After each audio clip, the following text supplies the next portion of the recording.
നമസ്കാരം, ഞാൻ Sethulakshmi. Chemmanur international jewellers Kaumudi ഹെഡ്ലൈൻസിലേക്ക് സ്വാഗതം. Presented by NCDC. ആദ്യം തിരഞ്ഞെടുപ്പ് വാർത്തകൾ.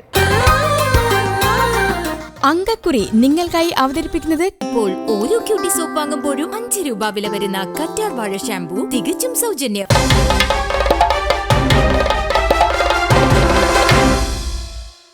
ഉത്സവം തീരുന്നു, ഇന്ന് വെടിക്കെട്ട്. 2.5 മാസം നീണ്ട പ്രചരണത്തിന്റെ പോരാട്ട വീര്യത്തിന് ഇന്ന് കലാശ വെടിക്കെട്ട്. സംസ്ഥാനത്ത് നിയമസഭാ തിരഞ്ഞെടുപ്പിനുള്ള പരസ്യ പ്രചരണം ഇന്ന് വൈകിട്ട് 6-ന് സമാപിക്കും. നാളെ നിശബ്ദ വോട്ട് തേടൽ. ചരിത്രത്തിലെ ഏറ്റവും വാശിയേറിയ തിരഞ്ഞെടുപ്പിൽ തിങ്കളാഴ്ച വോട്ടെടുപ്പ്.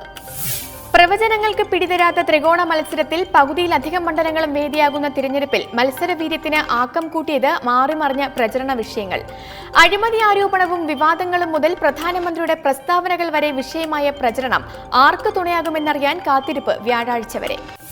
കഴിഞ്ഞ തിരഞ്ഞെടുപ്പിൽ നേരിയ വ്യത്യാസത്തിൽ മുന്നണികൾ ജയം കൊണ്ട 40ഓളം മണ്ഡലങ്ങളിൽ ഇക്കുറി മത്സരഫലം നിർണായകമാകും. സാമുദായിക വോട്ടുകൾ ജയപരാജയം നിശ്ചയിക്കുന്ന പകുതിയിലധികം സീറ്റിലും അടിയൊഴുക്കുകൾക്ക് പേടിച്ച് മുന്നണി നേതൃത്വം. അവസാന വോട്ടും ഉറപ്പിക്കാനുള്ള നെട്ടോട്ടത്തിൽ സ്ഥാനാർത്ഥികൾ. അക്രമ സംഭവങ്ങൾ ഒഴിവാക്കുന്നതിന് മുൻകരുതലായി ഇന്നത്തെ കലാശക്കൊട്ട് ഒഴിവാക്കി മലപ്പുറം ജില്ലയിൽ മുന്നണികളുടെ രാഷ്ട്രീയ തീരുമാനം. വോട്ടെടുപ്പിന് മുഴുവൻ ഒരുക്കങ്ങളും പൂർത്തിയായതായി തിരഞ്ഞെടുപ്പ് കമ്മീഷൻ. കേരളത്തിനൊപ്പം തമിഴ്നാട്ടിലെ 234 മണ്ഡലങ്ങളിലും പുതുച്ചേരിയിലും തിങ്കളാഴ്ചയാണ് വോട്ടെടുപ്പ്. പ്രതീക്ഷ തേടുന്ന പ്രവചനം. നേതൃത്വങ്ങൾക്ക് നെഞ്ചിടിപ്പ് കൂട്ടുന്ന തിരഞ്ഞെടുപ്പ് മത്സരത്തിൽ അന്തിമ ജയത്തിന്റെ അവകാശവാദം ഉറപ്പിച്ച് മുന്നണികൾ. കഴിഞ്ഞ തവണ 4 സീറ്റിന്റെ നൂൽപ്പാലത്തിൽ നേരിയ ഭൂരിപക്ഷം നേടിയ UDF ഇക്കുറി ഉന്നമിടുന്നത് 82 വരെ സീറ്റ്.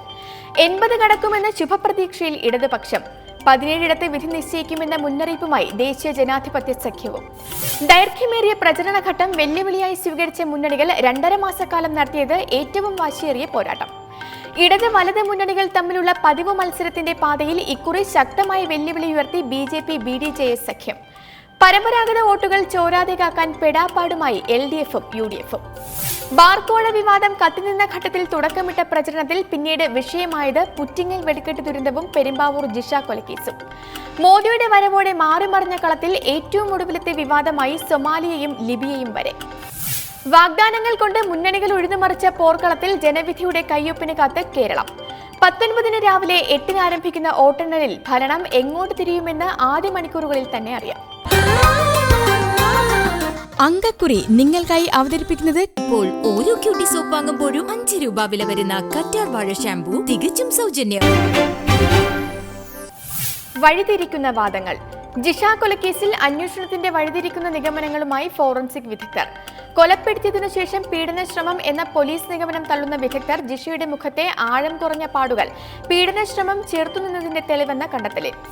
കൊല നടന്ന് 15 ദിവസം കഴിഞ്ഞിട്ടും പ്രതിയെക്കുറിച്ച് തുമ്പു കാണാതെ വലയുന്ന പോലീസ് കൂടുതൽ തെളിവുകൾ തേടി ജിഷയുടെ വീട്ടിൽ ഇന്നലെയും തിരച്ചിൽ നടത്തി. അതേസമയം ജിഷയെ നേരത്തെ ആക്രമിക്കാൻ ശ്രമിച്ച യുവാവിനെക്കുറിച്ച് അച്ഛൻ പാപ്പു ഇന്നലെ അന്വേഷണ സംഘത്തിന് മൊഴി നൽകി.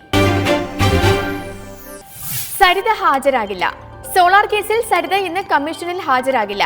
അതേസമയം ജസ്റ്റിസ് ശിവരാജന് മുമ്പാകെ ഇന്നലെ ഹാജരാക്കിയ തെളിവുകൾ ഇന്ന് മാധ്യമങ്ങൾക്ക് മുന്നിൽ വെളിപ്പെടുത്തിയേക്കും. കമ്മീഷൻ അനുവദിച്ചാൽ തെളിവുകൾ കൈമാറുമെന്ന് സരിത ഇന്നലെ പറഞ്ഞിരുന്നു. മുഖ്യമന്ത്രിക്കെതിരെ ഉന്നയിച്ച ആരോപണങ്ങളിൽ സരിത ഇന്നലെ ഹാജരാക്കിയത് വെളിപ്പെടുത്തലുകൾ സാധൂകരിക്കുന്ന ഡിജിറ്റൽ രേഖകൾ. ഉമ്മൻചാണ്ടിക്കൊപ്പം ശ്രീധരൻ നായരെ കണ്ടതിന്റെ ദൃശ്യങ്ങളും സരിത കൈമാറിയിരുന്നു.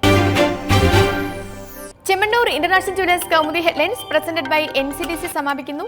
അടുത്ത ഹെഡ്ലൈൻസ് 1 മണിക്കൂറിന് ശേഷം. നമസ്കാരം.